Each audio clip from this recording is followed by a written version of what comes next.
very essential and important. He says to complete learning the tools of every subject. The tools of every subject. And this is very important. He says, you'll never become a true talib ilm, seeker of knowledge, who is precise and diverse in knowledge, unless you complete the learning tools of every subject, which we call ulum al-ala. Ulum al-ala, the learning tools. That's the translation they have. For example, in fiqh, you combine between fiqh itself and usul al-fiqh, the principles of fiqh. How do you derive fiqh? You understand? We mentioned these tools before. There's fiqh. Fiqh says, okay, water is clear, and this is how what breaks the wudu. When you go to the washroom, you can do this, you can do that. How do you get there? The tools which give you that. Usul al-fiqh. He says hadith. You don't just combine, you don't just read hadith and understand it. You combine with the mustalah al-hadith, the science of hadith, the different types of hadith. How did this knowledge come about? Who compiled this hadith? What is it made of? Like that. He says that if you cannot do this, then don't trouble yourself. Meaning don't trouble yourself saying you're a student of knowledge. Saying, yeah, I'm someone who learns by religion, that's fine. But a student of knowledge, no. You know the difference? Someone who learns his religion here and there, he learns a lecture here and there, he reads a book, that's fine. But don't call yourself a student of knowledge, because you're not. You understand? You're not. And like we said, all these mostly, you can get an idea of them in English, but mostly to grasp them, you need to learn the Arabic language. And we can, inshallah, in the near future, we can cover some of this, especially Mustalah al-Hadith, in English, so you understand, the science of Hadith. And there are videos which we did, alhamdulillah. There's a lot of videos we did on the science of Hadith. I'm not sure if it's up online or not. If you check that channel, like I said, I'm sure it's there now, by now.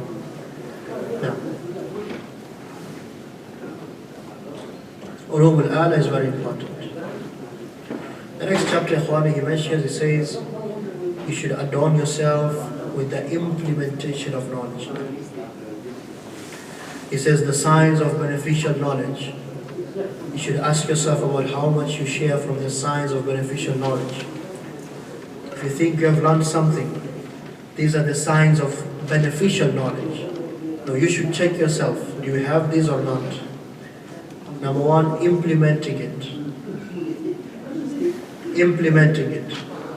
Number two, the hatred of being praised, complimented, or displaying haughtiness, which is pride over others. You should dislike that, you should hate it. Number three, increasing your shyness, your modesty with the increase of your knowledge. We should be increasing your humbleness as your knowledge increases. The more your knowledge increases, the more humble you're supposed to be. Number four, fleeing, meaning running away from the love of leadership and fame and worldly pleasures. Number five, abandoning the claim to have knowledge and ta'alim, claiming to have knowledge. The real person who has knowledge, he always views himself as a jahil. And he'll mention this soon, you'll see. He will say, don't become Abu Shibr. Don't become Abu Shibr. He'll mention this. Number six, having bad suspicions about yourself and good suspicions about others, so as to stay clear from disparaging them. We talked about this yesterday. We said the Muslim, he always looks down on himself. The true Muslim always views himself to be shortcoming. I didn't do this. The salah I prayed 50% of the time, not even in the prayer. I didn't do that. I still have to do this. The Muslim always looks down on himself. So what? So you can encourage yourself to do better. You don't look up at yourself. You never do that. That's one of the greatest diseases of the heart. You always look down on yourself.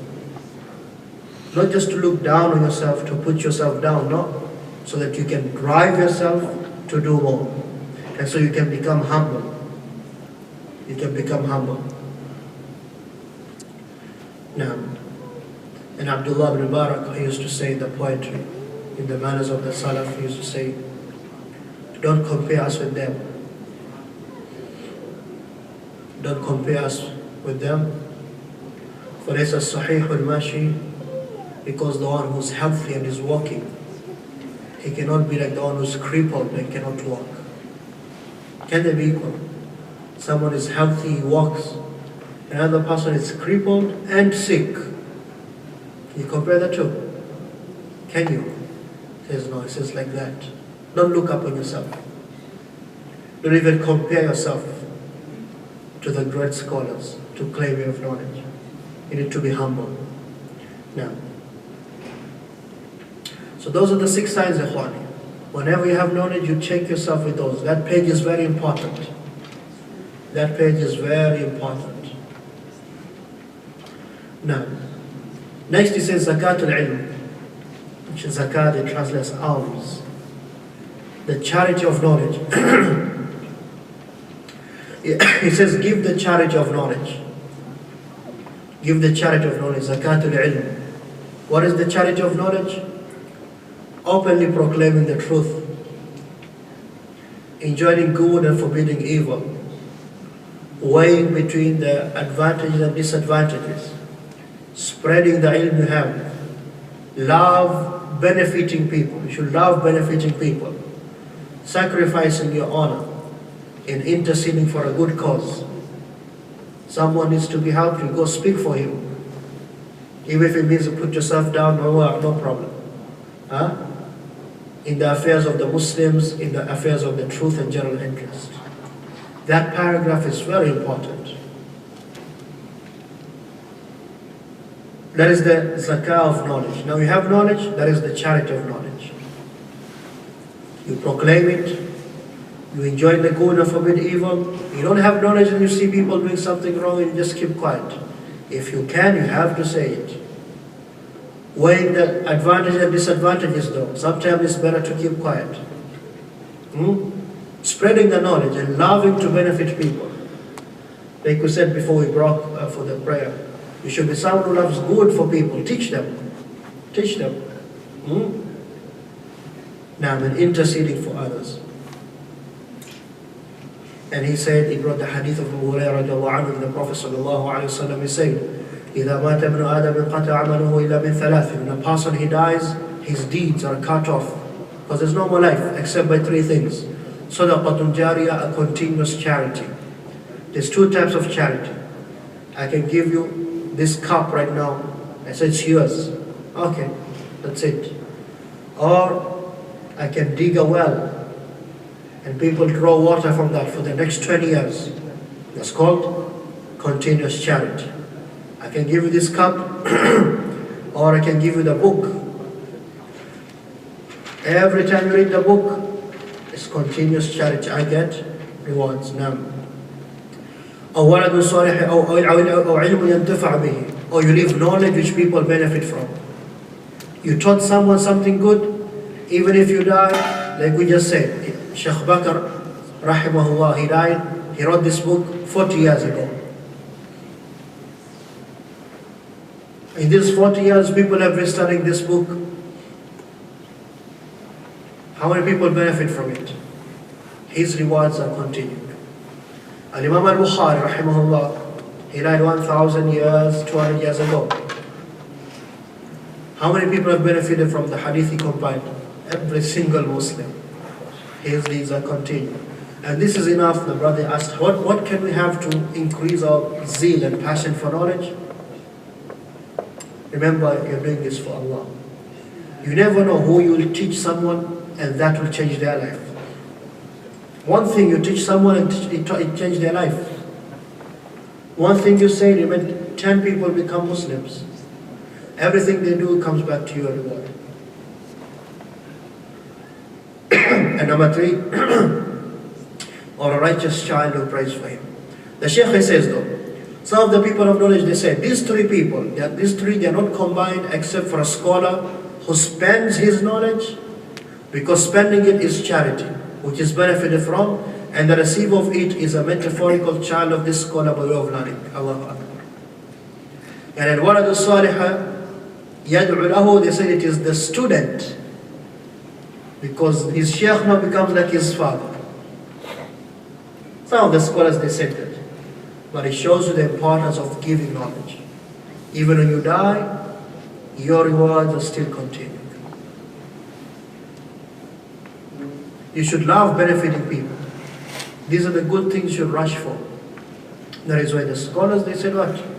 Talabul ilm, seeking knowledge and teaching knowledge, is better than all the other voluntary deeds. Better than Salatul Nawafil. Why? Because if you pray a lot, you fast, you're benefiting who? Yourself.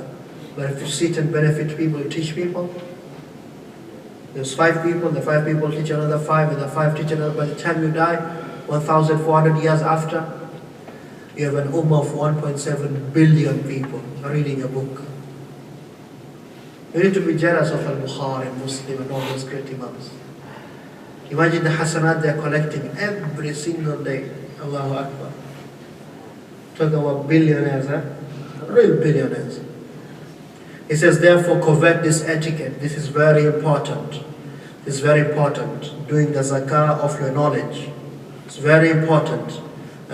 For it is the main fruit of your knowledge. If you want to know the tree you planted, which is seeking knowledge, it was a good tree, it has fruits or not, the fruit is you teaching it and benefiting others. If not, and before that is you acting on it yourself, obviously, that's what we went through first. If not, you're wasting your time. You're wasting your time. And he says, yeah, very important. Due to the nobility of knowledge, how noble knowledge is, it increases with the increase of spending. The more you teach people, the more noble you become. The knowledge Allah gives you more. And decreases with the fear of spreading it. Those people have knowledge but they don't teach people, Allah takes the knowledge away.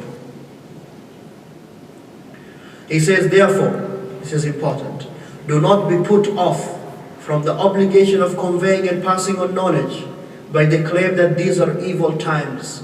Hence one must abandon messing with people. That is the shaitan playing with you. You know, leave these people, don't talk to them. Your duty is to go and teach them.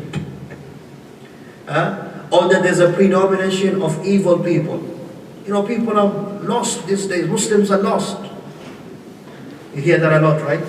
No. They need you to go speak to them. Especially if you, yesterday or day before, a year before, you're in the same group. He says, these are the weak effects of giving sincere advice. But if you do, then it is an action that the sinful people give gold for. Allahu Akbar. And it is appropriate for them to leave all virtues and publicize corruption. Next he says, the glory of the scholars. And he spoke about how the scholars, they're up there. And some of the manners you need to observe, which you can read by yourself, inshallah.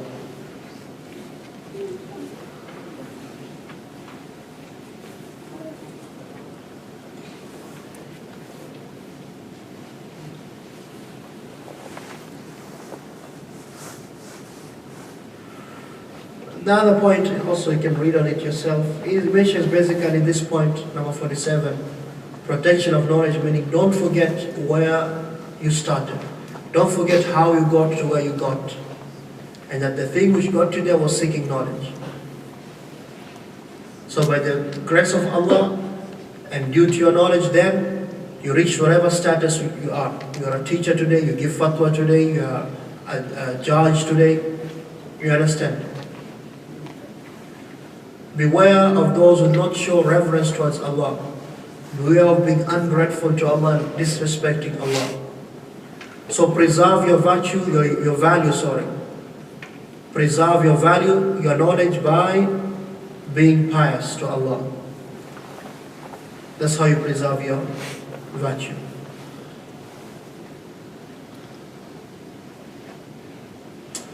Number 48, the Shaykh mentions, He says al-mudara and not mudahana. Diplomacy, not compromise. You know the difference? What does diplomacy mean? Being a diplomat, what does it mean? You travel a lot. Allahu Akbar. It's true. They give them their own passports. A diplomat is someone who goes and he's a politician basically. He goes to smooth out things. He is the sweet talker basically. So he's called a diplomat. He represents these people to these people. He goes and talks to them to make things good. That's what diplomacy is. And compromise is what though? Compromise is leaving off something which is true to something which is not. You know? Leaving what is right for what is not right. That is compromise. Leaving something off. In Islam we can be diplomatic but we cannot compromise. That is the closest word.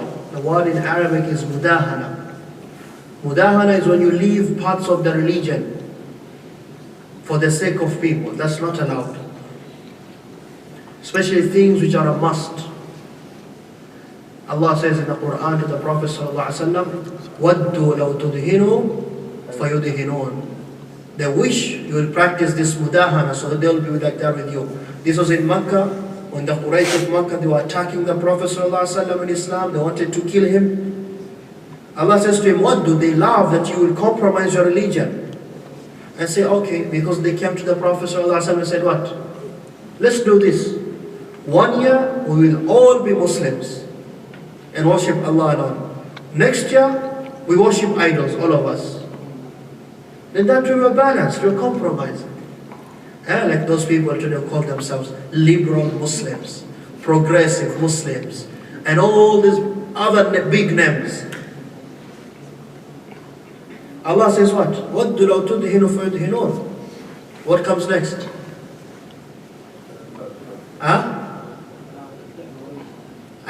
I can't hear you.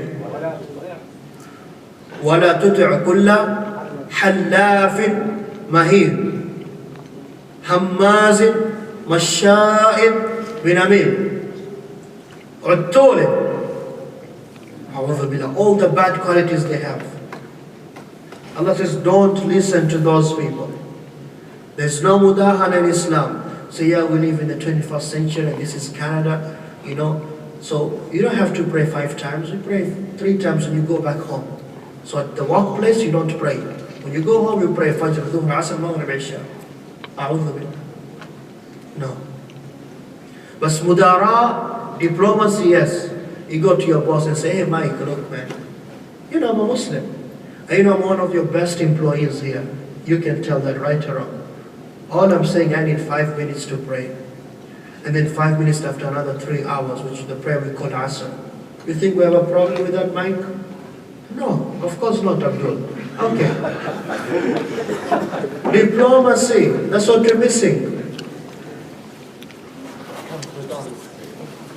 And you're honest. You're doing diplomacy, but you're honest. It's not like you're not lying. You're saying the truth, but you have to be diplomatic. Remember we just talked about the hadith of Aisha? You might have the truth. They said, death on you, O Messenger of Allah. I said, yes, I know, but I said on you. It doesn't have to be like that, diplomatic. You have to be. Those people, I know so many people who are involved in the craziest bid'ahs. When you become diplomatic to them, you become gentle to them. And tomorrow they are the staunchest and the best Sunni Salafis. Diplomacy. The worst enemies the Prophet ﷺ faced, he was diplomatic to them. After a few years, they are the best Muslims, front row. Idfa billati hiya ahsan. Respond to evil by what is good. فَإِذَا الَّذِي بَيْنَكَ وَبَيْنَهُ عَدَاوَةٌ كَأَنَّهُ وَلِيٌّ حَمِيمٌ. The person who is showing enmity to you become like the closest friend. We have to be diplomatic, especially these times, like we say, when the truth and the people of the truth, they are weak, they are few. We have to be diplomatic. You understand? Now, he says compromising on behalf of the religion is a despicable characteristic. As for this diplomacy, then it is not.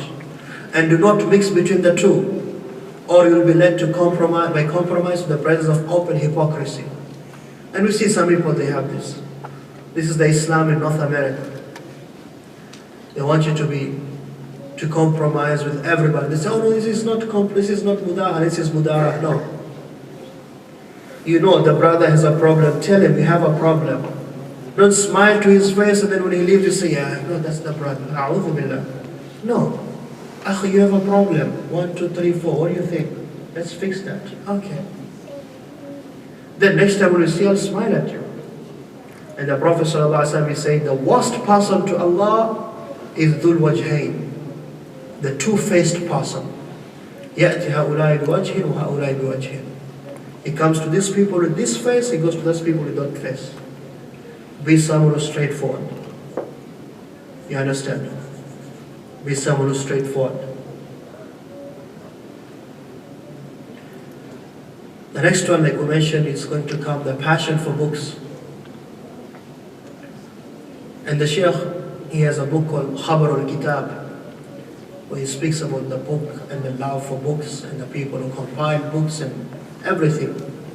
And maybe this requires a whole lecture by itself. It requires a whole lecture by itself. And he says here basically, he says collect the books which are considered foundations. And know that it is not sufficient to have one book and not the other. Any book which is good, you can get your hands on, get your hands on. That's what the Shaykh is saying. And do not stuff your library and confuse your thinking with worthless books, especially the books of the Mubtadi'ah, the innovators, for they are permeated with poison. Unless you're someone who is at that level of knowledge and you're reading them to criticize them, or you're reading them because there's some benefit, unless, then you do that. Otherwise, you don't do it. Why? Because tomorrow someone else will walk into that library and pick up that book. You understand?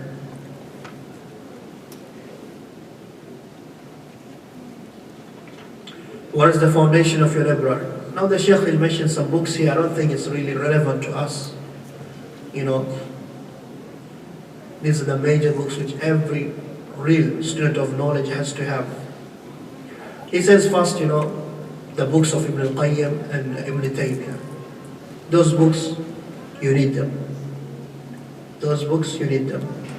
And he says upon the books which you need, old and new, I'll mention them quickly. At-Tamheed of Ibn Abdul Barr. And At-Tamheed is one of the best books.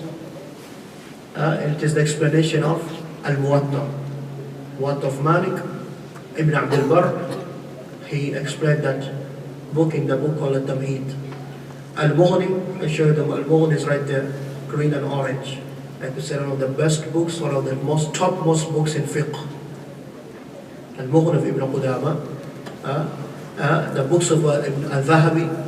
Al-Dhahabi, every book you can get from him, you get it. Ibn Kathir, we just spoke about him before the Salah. Ibn Rajab al-Hanbali, beautiful, his books are amazing. Ibn Hajar al-Asqalani, one of the great scholars. Al-Shawkani, and Imam Muhammad AbdulAziz. These are all some of the scholars the Shaykh mentioned. As-San'ani, Siddiq Hassan Khan, Muhammad al-Amin al-Shanqiti, we talked about before, especially his book, Adwa al-Bayan, and others. But in brief, we say, any book which you trust the author, then you get the book. You get the book. If you don't benefit from it today, you'll benefit tomorrow. How do you deal with the book? He said you'll never benefit from any book unless you know the terminology used by the author therein. And many times the foreword, meaning the introduction, is a guide to that. So start reading a book by reading the foreword, the introduction. When you get a book, first thing you do, okay, this is the title of the author. You go to the introduction, and then you go to the contents. That's how you know what the book is about. That's how you know. That is why he says, if you purchase a book, don't put it in your library until you have had a browse through it. You know what this book is about. If you don't read it, you have browsed through it. Now, And then he mentioned about writing properly. This is when you learn Arabic. When you learn Arabic, you write properly. Because you won't get confused.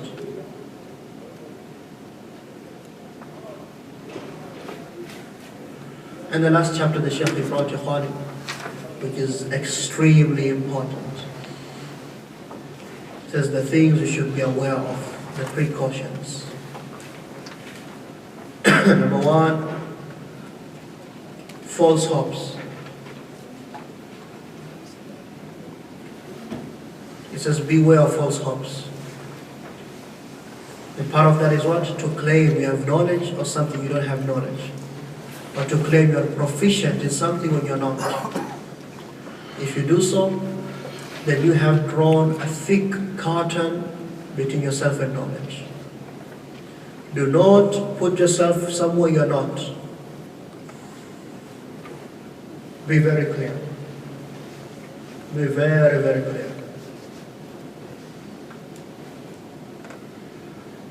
The second one, like we said before, beware of being Abu Shibr. What is a Shibr? A Shibr is like this. This is the measurement, the Shibr. From this finger to this finger, that's the Shibr. Okay? It's called the Shibr in Arabic, this measurement.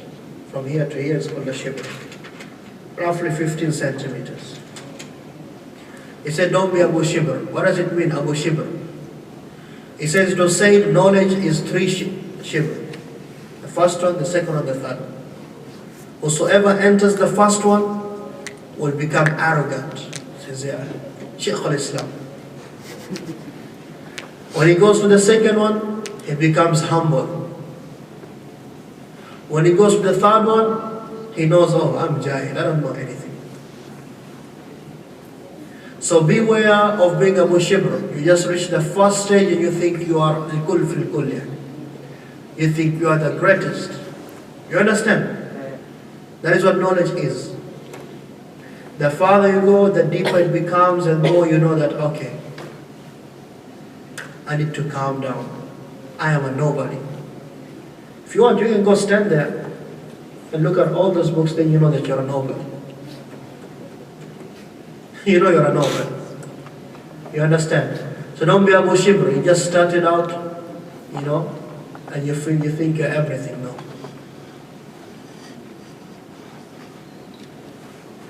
Shaykh Abdul was asked, he told Shaykh, some of the brothers who come and graduate from Medina University, they consider themselves scholars. He said, no. When you come and graduate from Medina, now you have the keys to knowledge. Now you got the keys. You didn't even open the door yet. Tayyib? The next one he says, becoming manifest before becoming qualified. Allahu Akbar. It's a really... Jazakallah khair, by the brother who did this translation, I have a lot of respect to him. Because this job was a tantamous job. This was really difficult. This book is difficult for an Arab to read. I told you this before. For an Arab to read, Shaykh Uthaymeen, he said when we began the explanation of this book, he said this book is on another level.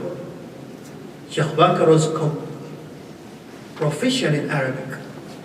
So translating this, you know, we cannot blame the brother.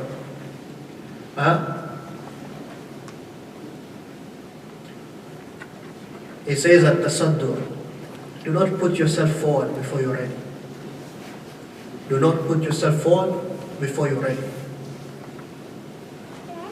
Don't put yourself to give khutbah and classes and when you're not ready. Take your time. The time will come. You understand? Now.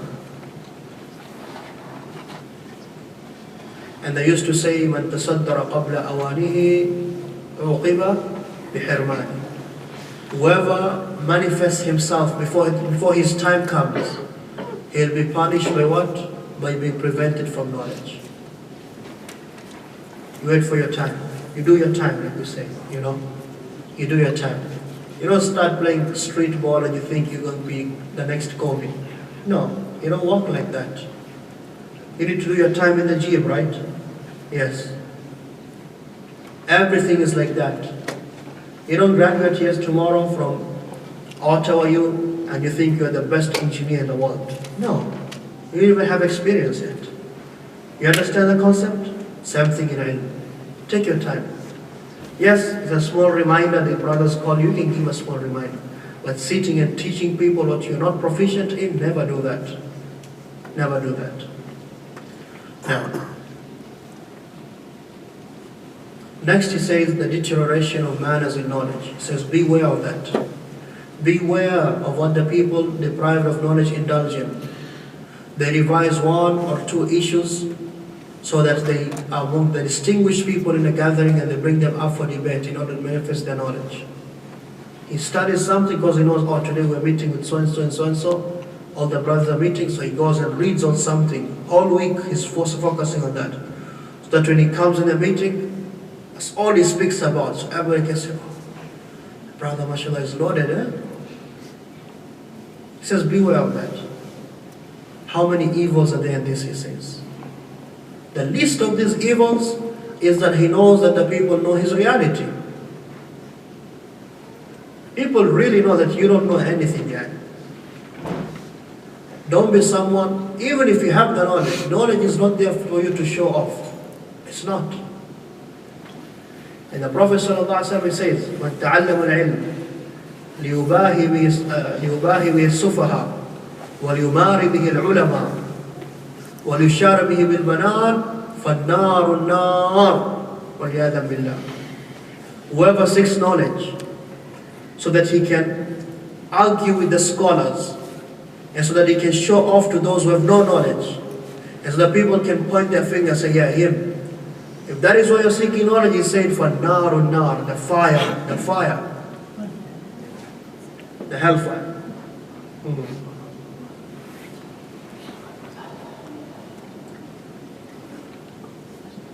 And then he talked about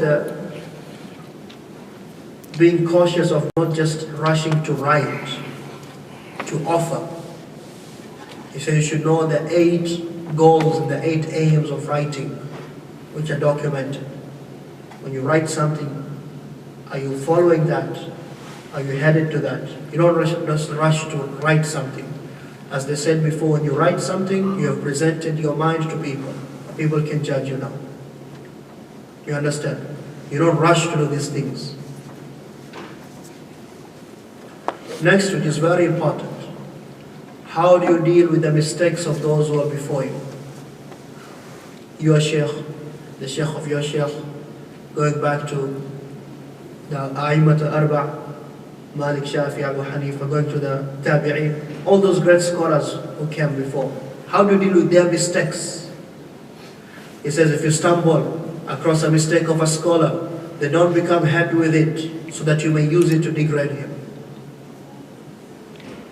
But you should only be happy that you corrected the issue, because a just person, meaning a fair person, will definitely affirm that there is no Imam, meaning a great scholar, except that he has a mistake and self-delusions, especially those who have written excessively.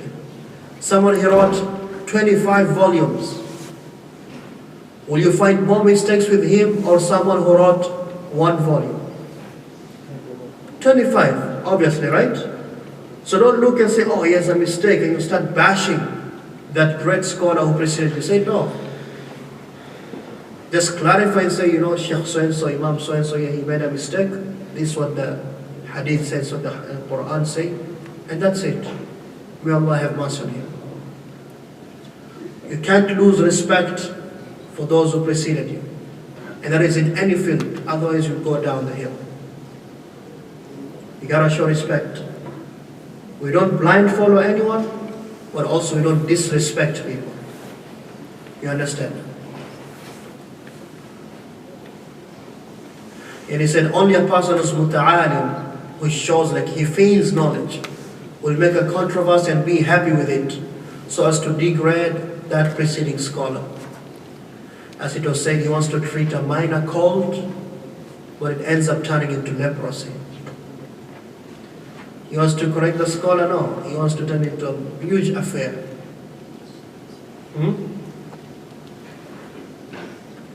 The next thing the Shaykh mentioned to us for us to be careful of. He said, لا تجعل قلبك أسفنجا. Don't make your heart a sponge. You know what a sponge is, right? I'm sure in your kitchen there's a sponge, right? I'm guessing I didn't come to your house yet. Are you inviting me? No? I wasn't coming, you invited me. He said, don't make your heart like a sponge, that you absorb anything. You know what, how a sponge works, right? You pass it through, anything it takes it. When you hear, especially today, every kind of evil garbage is out there on Google and YouTube. Or even the masajid. He said, don't make your heart like a sponge. Everything you hear, you take it in. No. You know this person is not on the right, proper manhaj methodology, is not on the sunnah. Make your heart like a mirror. You know a mirror? How does a mirror work? Refraction of light. Hassan. Light bounces off the mirror, that's when you can see yourself. Because light is bouncing off. If you take away the behind part of the mirror, the screen, what happens in the mirror? It's not a mirror anymore, it becomes a normal glass like that, right? You can see through now. Right or wrong? Be a mirror. Everything which comes, which is dubious, controversial, it bounces off.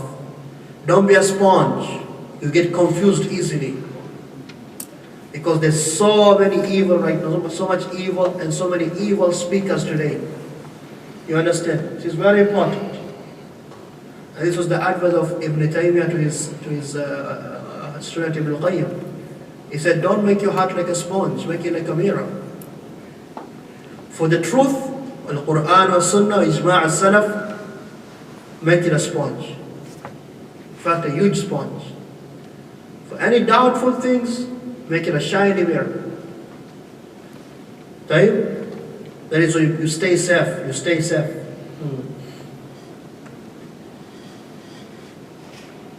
Next he says, إِيَّاكَ وَاللَّحْنِ. Beware of lahn, grammatical errors in Arabic. And we mentioned some of them. You gotta get your Arabic right.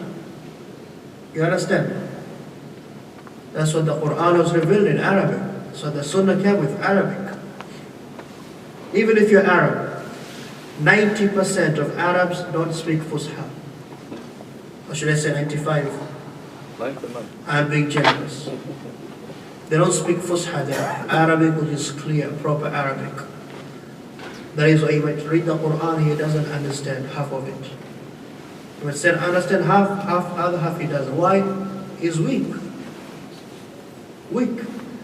He's speaking slang. It's like taking someone from the street who just spoke slang and putting him into a literature class. Yes. Funny, huh? Very. That's how it is. You gotta get your Arabic right.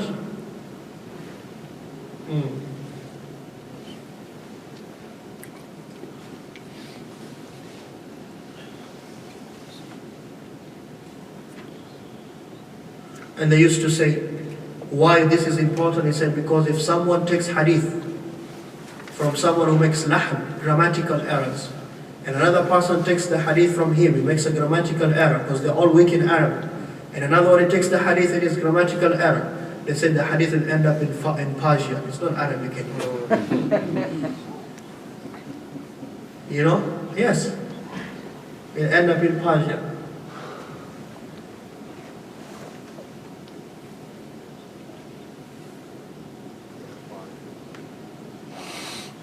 It was said to him, ضرب زيد عامر or Amr. And he asked, why did he beat him? Why did he strike him? Just told me, he didn't strike him. This is an example to teach you Arabic. It's not there was Zayd who really beat up Amr. Those are the two names they used to teach you Arabic. To give you examples, is Zayd and Amr. So to teach you any principle, a principle will tell you, ضرب زيد عمرو, or جاء زيد وعمرو, or جاء زيد ثم عمرو. It's not like they're real, there's two people because Zayd and Amr showed up. No, it's learning. How do you learn? You understand? And one day someone came to Hassan al-Basri, if I'm not wrong. And he said to him, Ya Abu Sa'id, please speak to me. And he said to him, أشغلك الدنيا عن العربية. Ya Abu Sa'id, Ya Aba Sa'id. Yes. Said to him, أشغلك الدنيا. Simple mistake. Ya Abu Sa'id, no. Ya harf nida, with ism murakkab, it has to be mansub. Ya Aba Sa'id. Ya Aba Muhammad. You don't say Ya Abu Abdurrahman. No. Ya Aba Abdurrahman. Ya AbdulAziz. You not Ya AbdulAziz. Tabihu. He'll come inshallah. And it says, beware of premature intellectuality.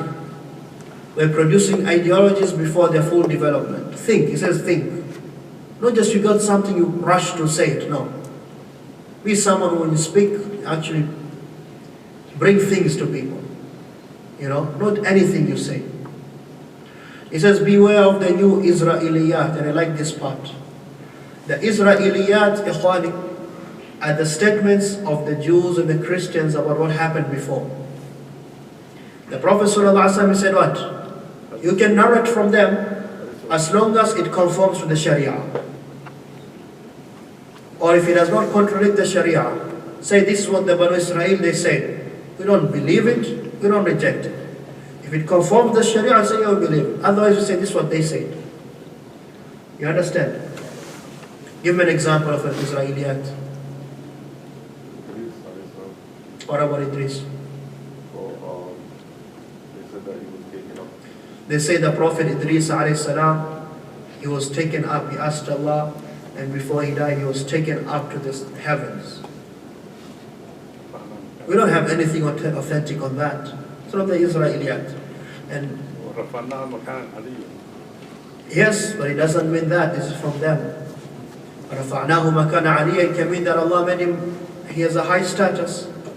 And the Prophet ﷺ, he explained, وَرَفَعْنَاهُ مَكَانَ عَلِيًّا, that Allah, he put him on the fourth heaven. When he went for Isra al-Mi'raj, he saw him there. Not that he was taken alive, he didn't die.